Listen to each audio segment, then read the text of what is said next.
Accessing Secure Channel. The Agent Files, where aspiring agents rise and masters flourish. Powered by Agent Builder Coaching. Mission initiated.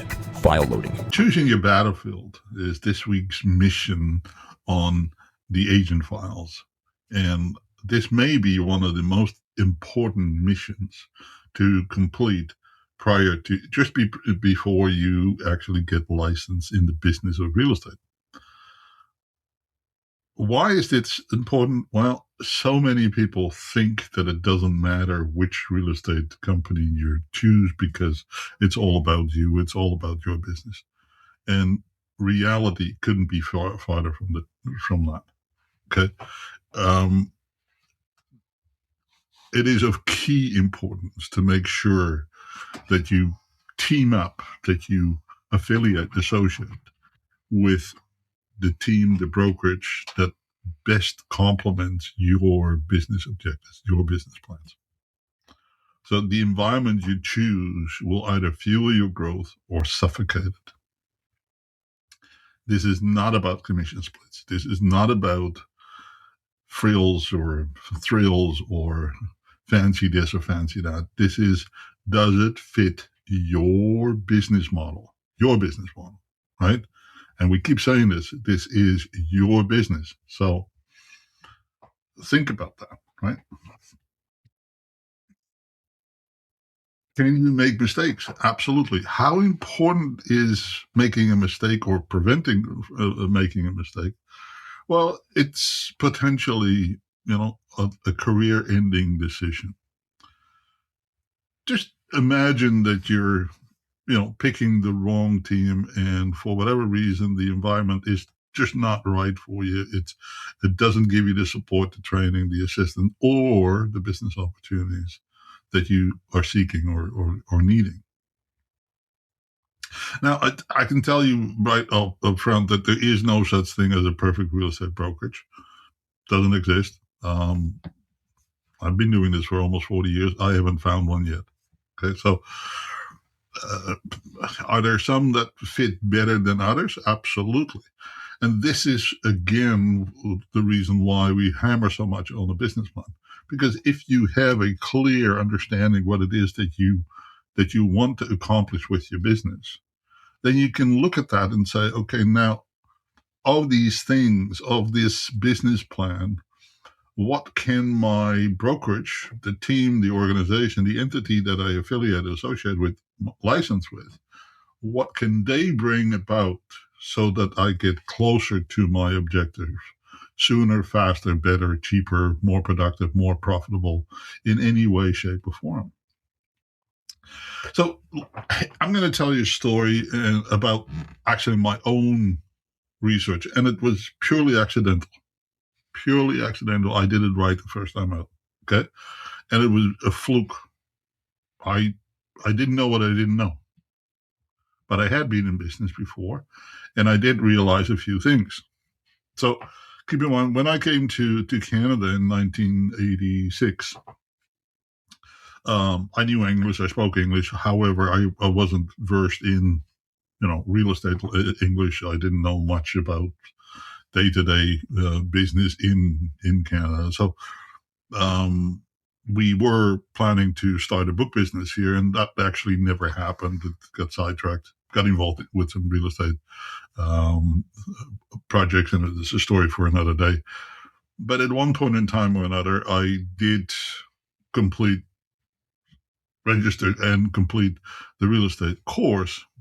And part of the reason why I did that is because our own experiences with the real estate agents were actually so bad. And I mean, so bad, the guy truly didn't know what the heck he was doing. And I actually, even though I was brand spanking new to the country and to the region, I had to tell him what to do, how to do things, and make sure that things were looked after, because he wasn't paying any attention to any of it. And I structured the negotiations, and I structured how and what to happen, and so on and so forth. And I did a bunch of things that I probably, in hindsight, shouldn't have done. Having said so, it all worked out really, really well. And the transaction actually worked both for the seller as well as for us.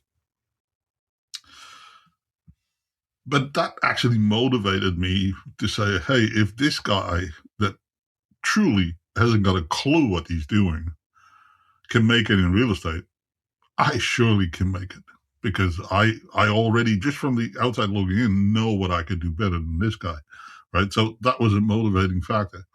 Now, the one thing that I was impressed with was some of the tools that particular brokers, that this particular agent was associated with, was providing in order to help the agent with some stuff. And one of which was, keep in mind, we're in 1986. There is no such thing as the internet. Facebook, nobody, it doesn't exist. MySpace doesn't even exist. YouTube doesn't exist. There is none of that exists. Everything is paper. Everything is paper. So there's newspapers, there's catalogs, there's 3-ring binders, there's actual real photographs, not photographs, no, real photographs and photographs. There's picture boards. There's all kinds of ways that property is marketed but the old way. And in that process, this brokers that I ended up joining offered a number of things that set it apart. It made the agent look good.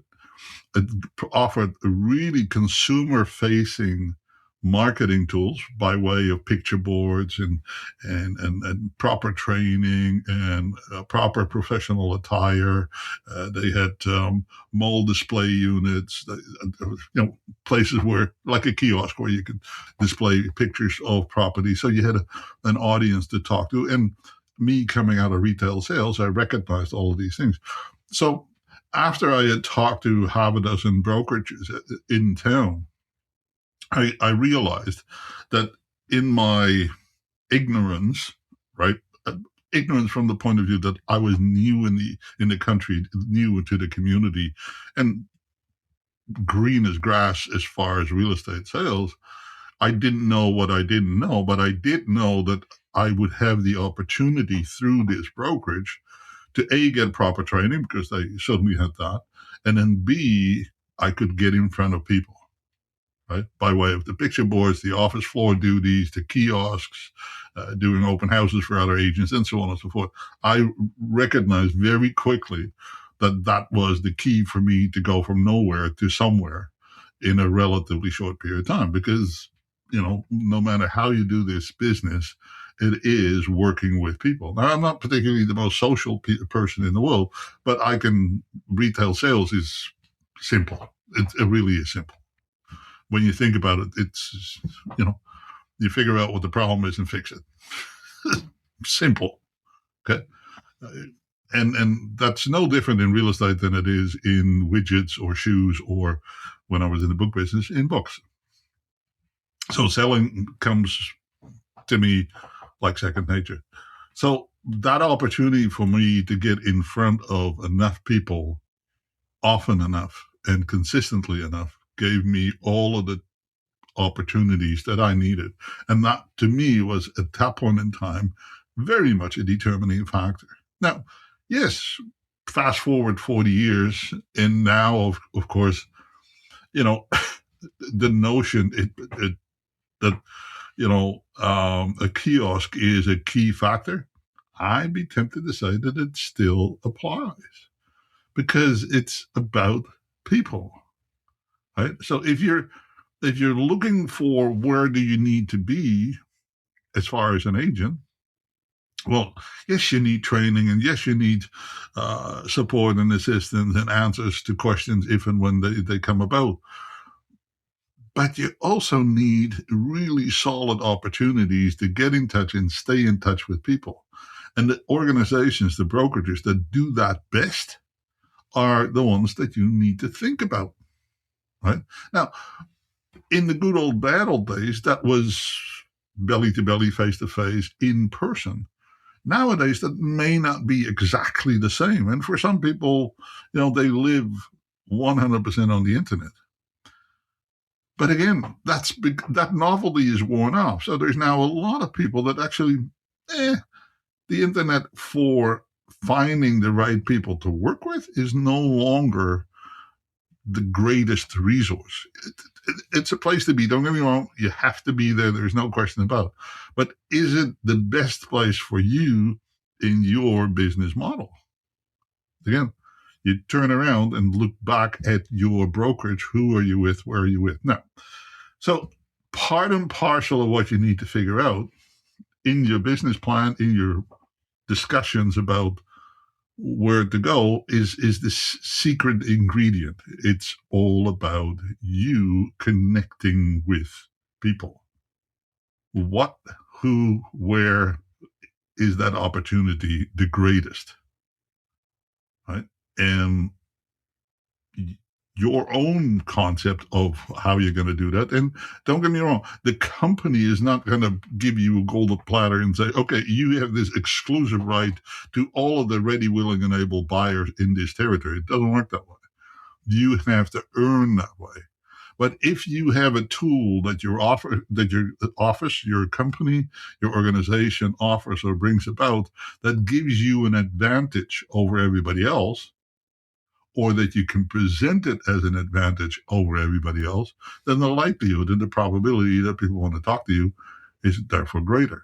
Let me give you an example. And I don't see this happening anymore, okay?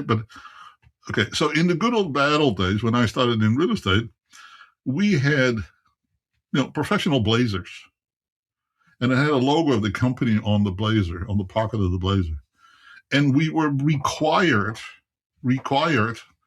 to wear a name badge. Okay. Now, the name badge said my name and that I was a real estate agent and the name of the brokerage. So now, I have a blazer with a logo embroidered on it, and I have a name badge. Basically, it's a uniform. Now, that uniform alone, I can guarantee you, was absolutely generating 1 to 2 deals a year. Now, did it look like a monkey costume? Yeah, once in a while. Now, ours was it was dark blue and it was decent colors and what have you. There was a period of time that there was the golden jackets. It was not McDonald's, but it was a company called Century 21.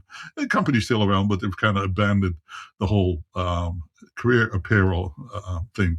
But I'll be tempted to say that if you took it upon yourself to have career apparel with a name badge, car signs, billboard signs, whatever it is that you can do to promote yourself in the most effective and efficient way. Car signs is another one, right? Don't see car signs anymore. Don't ask me why. Every year that I had car signs on my car, absolutely, there was at least 1 or 2 deals. What does it cost? $50, $75 for a set of car signs, right? And oh, by the way, it also saves you a whole bunch of speeding tickets because I can guarantee you that you'll manage your speed better. You'll drive better on the road because, hey, there's car signs in your car. You better, because people are going to report you, right? So again, those seem like little things, but when you add everything up, and you take control of your business your way, i.e., if it fits your business model. If you want to be a secret agent, in the context of our missions with the agent files, you may want to act like a secret agent.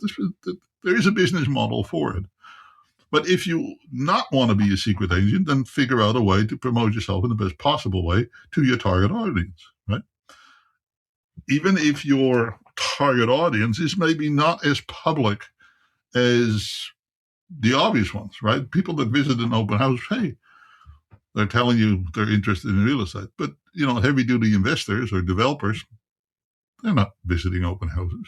But are they a good target audience? Of course. Well, how do you target them, right? And this is, again, where your affiliation with the brokers that you seek out can be an important, very important asset. Okay. I hope I'm making sense. By the way, switching brokerage can be very expensive as well. So it's one of those things that you really have to think about.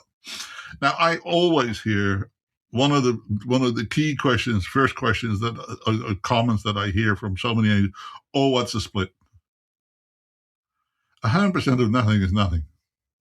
So if they offer you 100%, but they add no value to you, then what are you there for? And if you think that the brokerage is not adding value, then you are definitely in the wrong brokerage. In the beginning of your career, there is so much to know, so much to learn, so much to support that is necessary on every level, whether it's a piece of paper, whether it's process, whether it's rules, regulations, stipulations. There's so much to learn that, again, going back to your business plan and having a good understanding where you want to go with your business can help you carve out that path.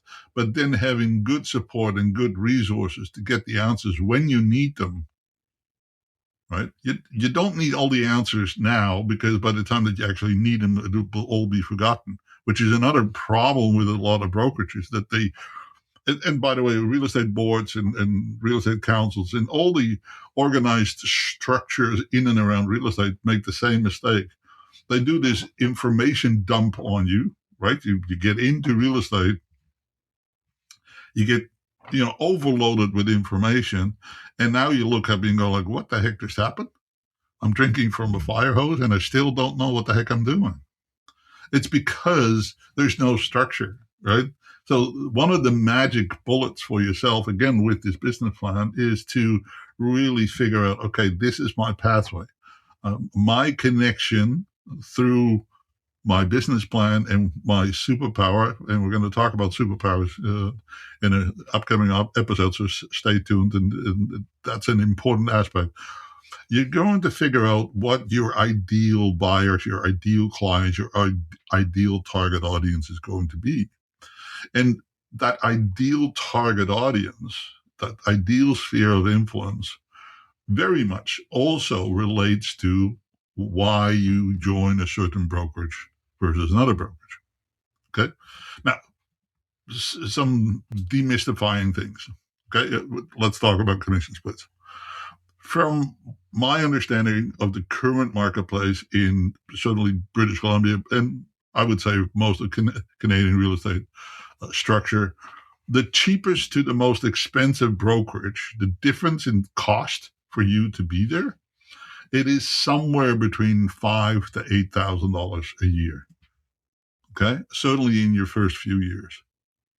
Now, it is possible that if you become super productive, that spread gets bigger, but 9 out of 10 cases, you can find a package with most brokerage that will cap your contributions to the company. And if you can't, then yes, that may be an issue. But in your first year, that shouldn't be much of an issue. First years, as a matter of fact. So let's put that in context. Commission splits, they are what they are, and I'm not going to negotiate splits here, but some companies have a monthly fee and then some sort of a percentage from transactions, right? The monthly fee will cover some expenses, but whatever that may be, a bundle of services, a website, a CRM, I don't know, advertising, access to certain perks and bits and pieces. Could be a whole gambit of services. So those are questions to ask. And then if and when you do a transaction, there will be a split from the gross commissions coming in. So say your gross commission, total commission is $10,000. If you are on an 80-20 split, for example, then $2,000 goes to the company, $8,000 goes to you, right? And then you have to deal with your personal expenses and taxes and yada, yada, yada. Okay. That's kind of how that works. And the brokerage, therefore, takes a risk on taking you on, because you being with the brokerage means to take on a whole bunch of responsibilities, good, bad, or indifferent. So they spend time, money, effort, and energy and invest in you. And so their return comes out of, for the most part, out of the transactions. Now, there are brokerages that have no split, and it is all based on monthly fees. We call them 100% houses. There's not actually a whole lot left that are truly 100% houses. Okay.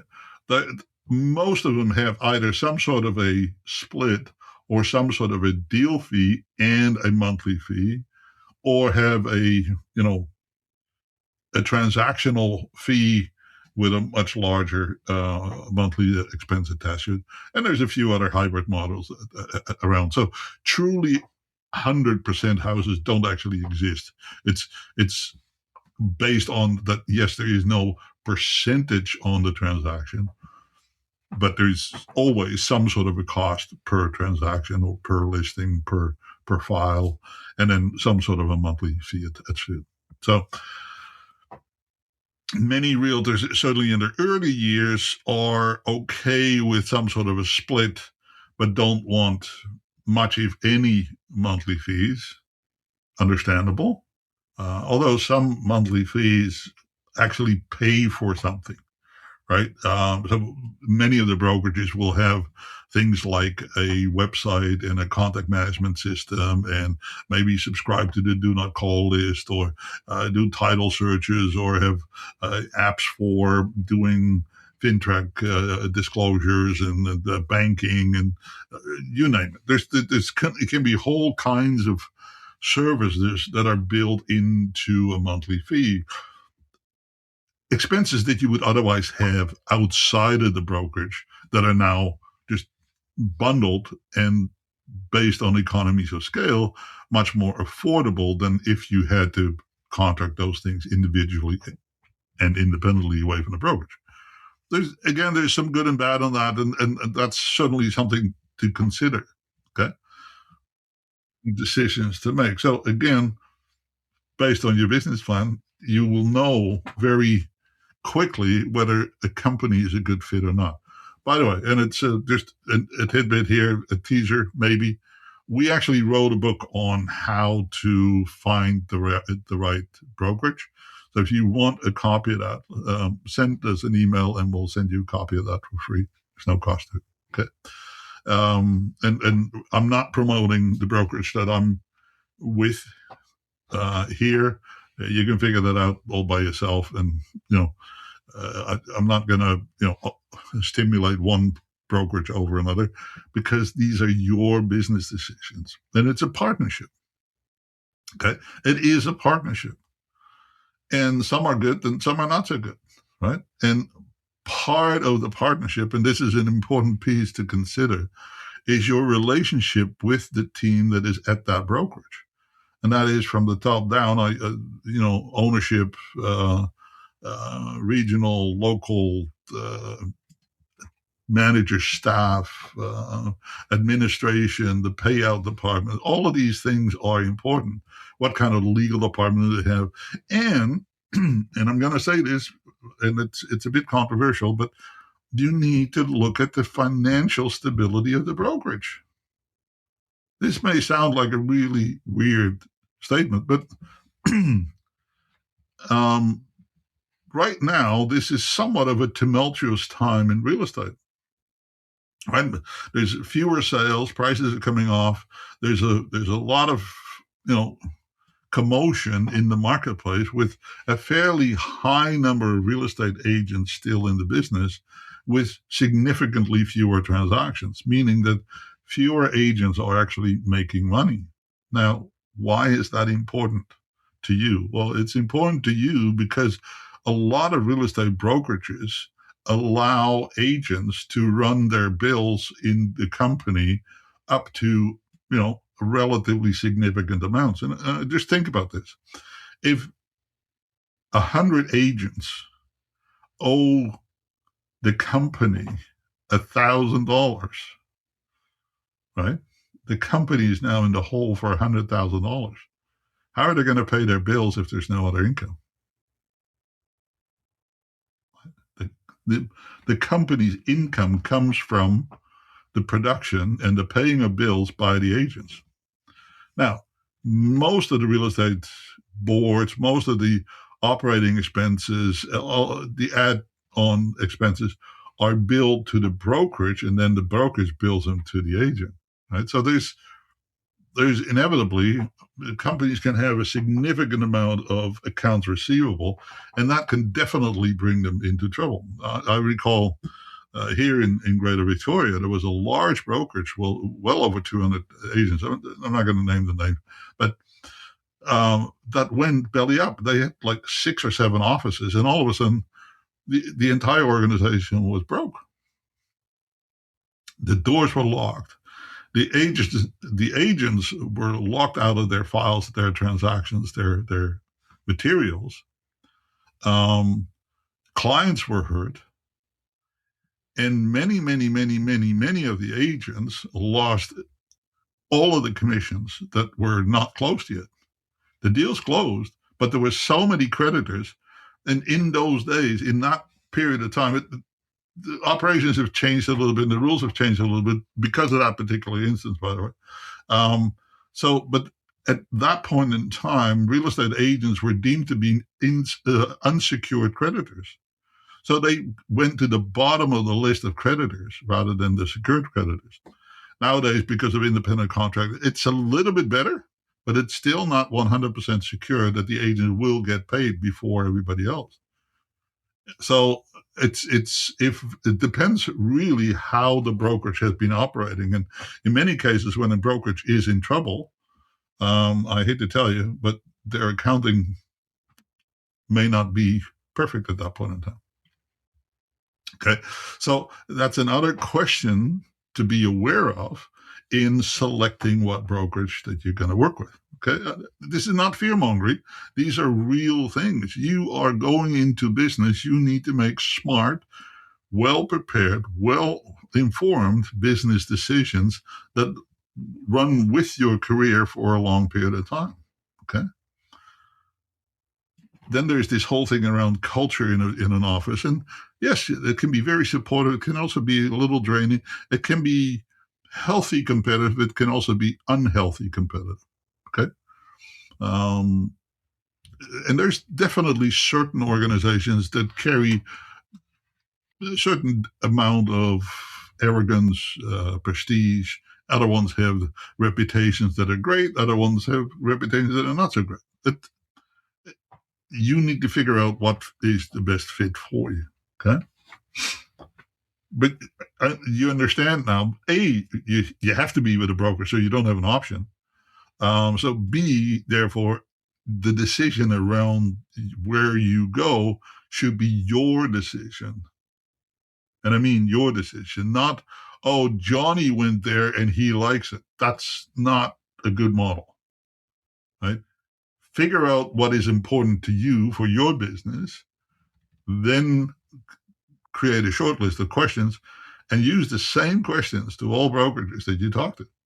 And go see them. Go talk to the manager broker. Go visit if necessary. And if it is a cloud-based brokerage, which there are many now, then make sure that you attend some of their cloud-based meetings, that you attend their training, that you get invites to whatever they offer, and find out how that can help you, or if that is an environment that is even worth being part of. Okay. Important things.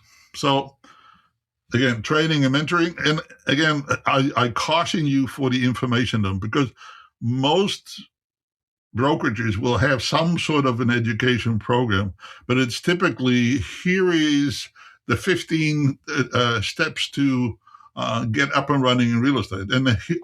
But there's no structure to it in the sense of, well, what is it that you actually need? Right? If you have lots and lots of sales background, well, you'll need a whole lot less on the sales part, but maybe more on the tech side and more on the structure side, and so on and so forth. So again, particularly with brokerages that have mandatory programs you have to attend. Well, you have to attend for what reason exactly? Right? This is your business. You need to be able to make that decision. And if you can substantiate that you have adequate knowledge, skills, and expertise in certain areas, that should exclude you from having to sit through sessions that are not in your best interest, then the brokers need to be able to allow you that, because again, this is your business, right? Now, I'm going to say something about teams, because in many cases, teams are oftentimes considered, and there's good and bad about teams.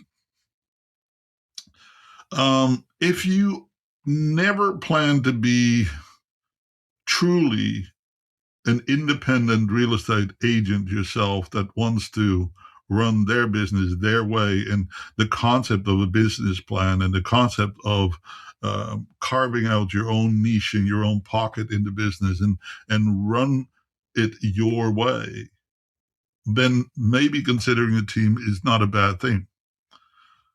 However, if you do have aspirations to run your own business and your own client base and your own sphere of influence, and you realize and recognize that the data, i.e., the connections with your people, is the most valuable asset that you have, then becoming part of a team is probably not for you. Okay? There's a number of reasons for it. Because when you join a team, your pool of people, your sphere of influence, your contacts, your friends, your family, all now become part of the team pool of people, right? By the way, you don't even have an option. That is the regulations, right? You cannot market as individual agents if you're part of a team. It's a violation of the BCFSA rules, and in most provinces, those rules are, the regulations are exactly the same, right? As a team, you then become one entity, not 5 agents in one team. That's different from being with a brokerage, right? Each license is independent, but as a team, you now say, hey, here is our collective. Team X has 10 realtors, and here are the names in that list, but it's Team X that is the brand, not you. You are part of Team X, right? Okay, that also means that there's shared responsibilities, i.e., if somebody in the team buggers up, the entire team buggered up. Okay, so there's a considerable amount of risk as well. So that's important to know on the way in. It's even more important to know on the way out, because most teams do not last. And I'm going to say 80% of all teams do not last beyond 5 years. Okay, it's probably even higher than 80% don't last beyond 5 years. Okay, meaning that at some point in time you need to prepare for the exit from the team. Well, that means who owns the leads, who owns the contacts. A, the ones that you brought in, and B, the ones that you added while you were in the team and that you serviced. Who owns them? Well, there's 2 positions there. Actually, there's 3. Okay, there's your perspective in saying, hey, I brought them in, they're mine. The team will say, no, we serviced them for the last X period of time, so they're ours. And then there's the consumer. And if the consumer is put in the middle between you and the team, guess where they're going? They're selecting option number 3 and go somewhere else. Okay, so it is a very, very, very, very important consideration, is that if you think about a team, it really almost cements your pathway in the real estate business. And for some people, that's perfectly fine. Okay, and there are some people that even come out of a team eventually, but their first few years is a real struggle to find their own new identity and new client base. So it's a very important piece to remember. Okay? Hope I'm making sense. Again, team or solo, we just kind of covered that. I'm going to suggest to you that for most people that are actually going through the exercise of doing a business plan, it will show up. Okay?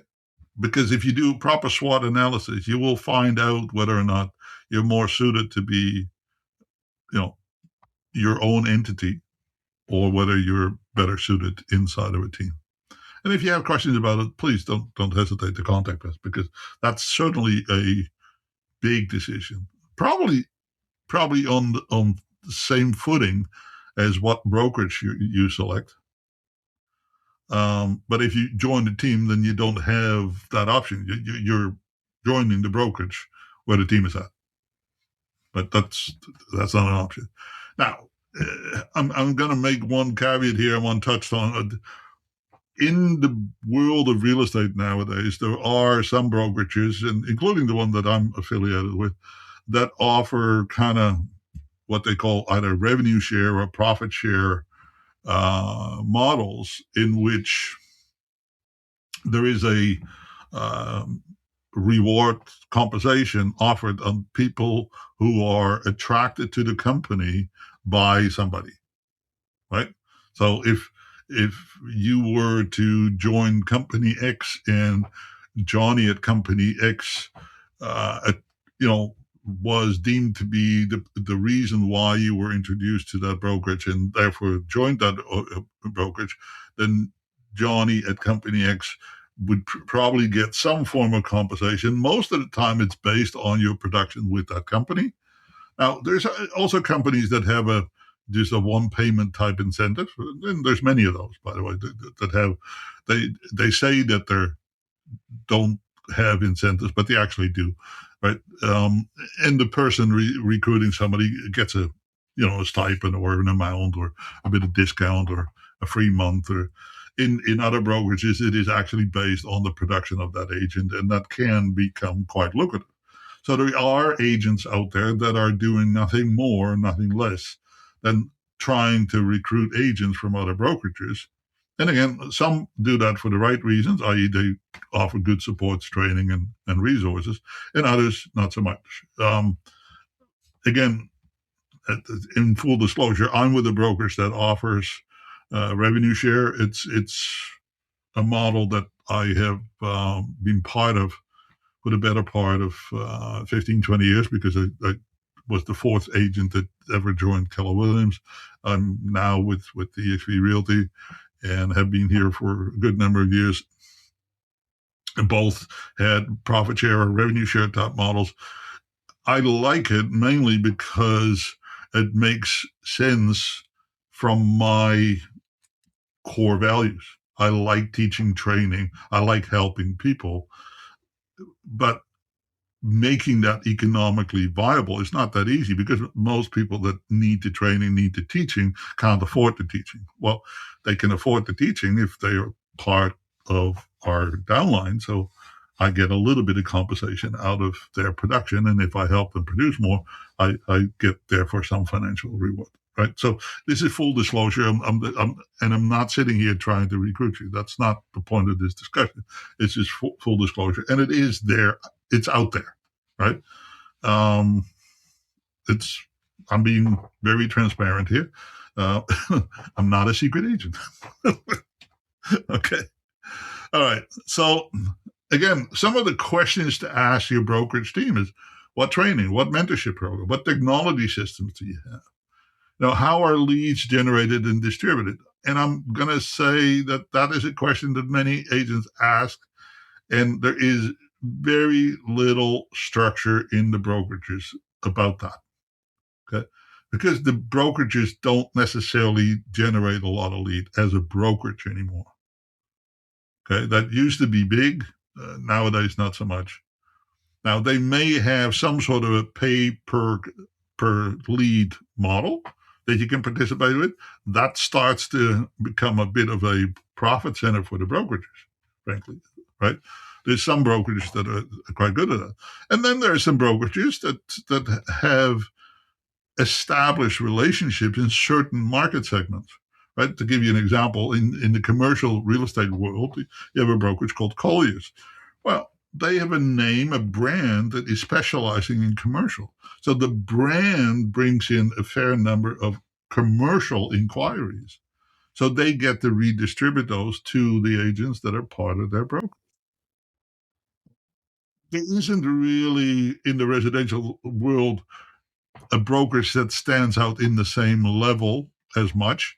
But there are some that do have a reputation for certain types of real estate, and therefore do tend to get a little bit more kind of company type leads in their field. But each brokerage will have their model for that. So that's a good question to then ask if that is something that is of importance. Okay. So what are the monthly and annual fees? Absolutely. Do you like the culture? Is it collaborative? Is it competitive? Do they have fun together? or do they never see each other? And how does that feel and work? Okay. So, yeah, do this exercise, right? Write down 5 factors most important to you. What is important to you? Training, money, culture, tech, location, leads, support, revenue share, profit share, dividends. What is most important to you, right? And once you have a good understanding of what is most important to you, then obviously ask the questions that will deal with those concerns. And take your time. By the way, it is truly is best to use one set of questions, right? Ask those questions to the managing brokers or the intake people, the onboarding team, or whomever are the most suited to answer those questions. And then review the questions independently. Don't commit until you've got all your answers. And then maybe create a short list and do a second round, right? And maybe talk to some of the people in the brokerage and maybe some other people that have left brokerage. Why did you leave? What happened? What went right? What went wrong? Right? This is potentially $100,000 business decision. So I would take it serious, very serious. Okay. So now you know why it's so important, right? $100,000. Wow. So, and the magic of this is really that you really want to find a set of symbiotic environments and symbiotic relationships that it's not always going to be perfect, okay? But you trust the relationship enough that they will always have your back, okay? So that means that there's an honest, open door kind of relationship that has mutual respect, but calls a spade when it needs to be called, and that you're going to get the answers you need in a timely fashion. So one of the questions to maybe ask is so it's 10 o'clock at night. I'm in the middle of a deal and I've got a problem. Who can I call? And then don't say anything. Right? And so wait for the answer. Why is this important? Because at 10 o'clock at night, if you have an actual problem with the deal, and I'm not talking about how do I feel in so and so because I might have to do something tomorrow. No, that's not an urgent or important call. But if it's truly, genuinely, seriously important, right? You're in the middle of a transaction, in the middle of a negotiation, and you're stumped. There's something there that precludes you from being able to push through it, but it has to be dealt with because there's time clauses, there's timeliness, there's expiries of paperwork, and you got to deal with it. Where do I go? And by the way, that will happen.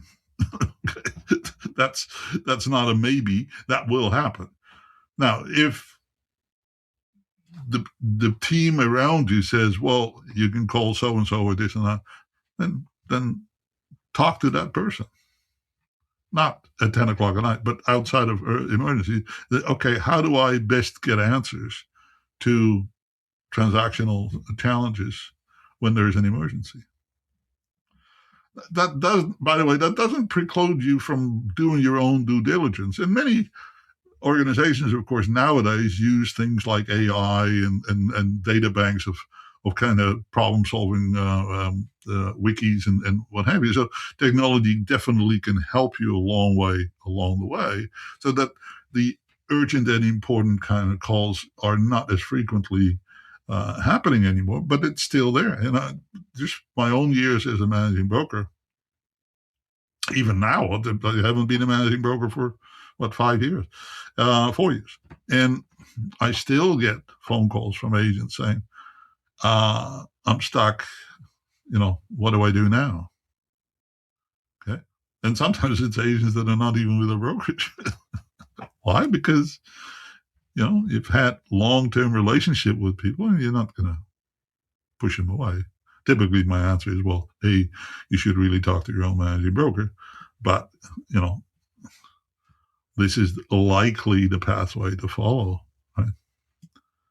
Anyway, so having good supports both in the brokerage, in your kind of relationships inside the brokerage, your go-to people inside the brokerage or in the industry, all, become a very significant set of parameters to research and confirm, so that you have the right people in your corner when you start in the business and when you grow and progress in the business.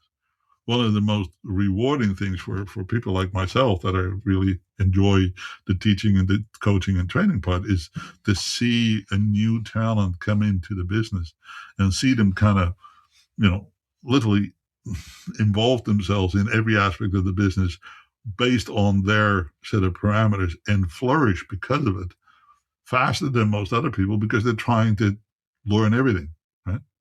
You don't need to know everything. You don't need to do everything. You don't need to have everything. You just need to do, have, and know the stuff that is important to you. And your broker should be there for you to help you, right? Okay.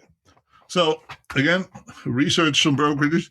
Talk to us about the book that we have about selecting brokerages. Yes, have a look-see at the compensation programs, but in all honesty, it's not as important as people think it is. Okay. What is important is, am I going solo or am I going to be part of a team? And for the most part, I'm going to say, if you were serious about getting into real estate and you had aspirations of big success and yada, yada, yada, you probably are more lined up to become a solo agent than a team. Okay. It's not the end all be all, but it is for some people. Absolutely it is. Okay. Now, we've already talked about The Millionaire Real Estate Agent book before. Yes, there are some articles in BCFSA brokerage information and Korea brokerage information. I'm going to, again, talk about our own book a little bit.